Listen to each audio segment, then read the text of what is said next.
Hello Sasikala ma'am, welcome to VMC മലയാളമ്മ. എത്ര കാലമായി ധ്യാനം ചെയ്യാൻ തുടങ്ങിയിട്ട്? എന്തൊക്കെയാ മാറ്റങ്ങള്? ധ്യാനം ചെയ്യാൻ തുടങ്ങിയിട്ട് 1.5 വർഷം കൂടുതലായി. ഞാൻ ഹസ്ബൻഡും ചെയ്യുന്നുണ്ട്. വളരെ ഹാപ്പി ആയിട്ടിരിക്കുന്നുണ്ട്. എപ്പോഴും പഴയ പോലെ ആരെയും ജഡ്ജ് ചെയ്യാൻ പോകുന്നില്ല. അവരായിട്ട് കാണുക.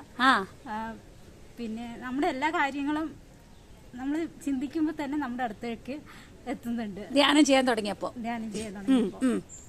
പിന്നെ അങ്ങനെ കുടുംബത്തിൽ എന്തൊക്കെ മാറ്റങ്ങളുണ്ടായി? അങ്ങനെ വഴക്കൊന്നും ഉണ്ടാകാറില്ല. പൊതുവെ വഴക്കില്ലാത്ത ഫാമിലിയാണ്. അപ്പൊ പിന്നെ കൂടുതലായിട്ട് അങ്ങനെ വഴക്ക്, സമാധാനപരമായിട്ടുള്ള അന്തരീക്ഷം. പിന്നെ ആരോഗ്യപരമായിട്ട് എന്തെങ്കിലും ബുദ്ധിമുട്ടുകൾ ഉണ്ടായിരുന്നു? എനിക്ക് ഇടയ്ക്കിടയ്ക്ക് വായില് പുണ്ണ് വരുമായിരുന്നു. അതിപ്പോ കുറച്ചായിട്ട് ഇപ്പൊ ഈ ധ്യാനം ചെയ്യാൻ തുടങ്ങി കുറച്ചായി കഴിഞ്ഞതും അത് കുറേശ്ശെയായിട്ട് നിന്നിപ്പോ പൂർണ്ണമായും വരാതെ പോലെ ആയിട്ടുണ്ട്. അതെ അല്ലേ? ഓക്കെ. പിന്നെ ധ്യാനം ചെയ്യുമ്പോ എന്തൊക്കെ തിരിച്ചറിവുകളുണ്ടായി വീഡിയോസ് ഒക്കെ കേൾക്കുമ്പോ?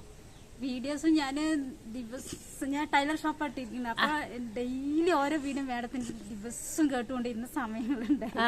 ഇപ്പോഴും അങ്ങനെ തന്നെയാണ്, എങ്കിലും കേൾക്കുന്നുണ്ട്. തിരിച്ചറിവുകൾ എന്തൊക്കെയാ ഓരോന്ന് കേൾക്കുമ്പോഴും? അതന്നെ, അവരായിട്ട് കാണുക, ആരെയും ജഡ്ജ് ചെയ്യാൻ പോവാതിരിക്കുക. പിന്നെ കർമ്മ പ്രക്ഷാളന അതിന്റെ ഇടയിൽ കൂടുതലായിട്ട് വന്നുകൊണ്ടിരിക്കുന്നുണ്ട്. അതിനൊന്നും ആരും ഒന്നും പറയാൻ പോകുന്നില്ല. അതായിട്ട് അങ്ങനെ അംഗീകരിച്ചു, എല്ലാവരെയും ഉള്ളതുപോലെ അംഗീകരിക്കുക. അവരുടെ സ്ഥിതിക്ക് അവർ കറക്റ്റാണ് അല്ലെ? അവരുടെ സ്ഥിതിക്ക് അവർ കറക്റ്റാണ്. അപ്പൊ പിന്നെ ആരെയും ജഡ്ജ് ചെയ്യാൻ പോകുന്നില്ല. അതെ, അതാണ് ഇപ്പൊ ഏറ്റവും വലിയ നേട്ടം മേഡത്തിന്റെ ജീവിതത്തിൽ. ആരെയും ജഡ്ജ് ചെയ്യാതിരിക്കുക, അവരായിട്ട് അംഗീകരിക്കുക. അപ്പൊ ധ്യാനത്തിൽ വന്നിട്ട് സമാധാനമാണ് കൂടുതൽ സന്തോഷം. പിന്നെ എല്ലാം ആദി പറയുന്നതില്ല. ആദി എന്ന് പറയുന്നില്ല. ഓക്കെ ഓക്കെ, നല്ല കാര്യം. താങ്ക് യു മാ, thank you so much. Okay, yeah.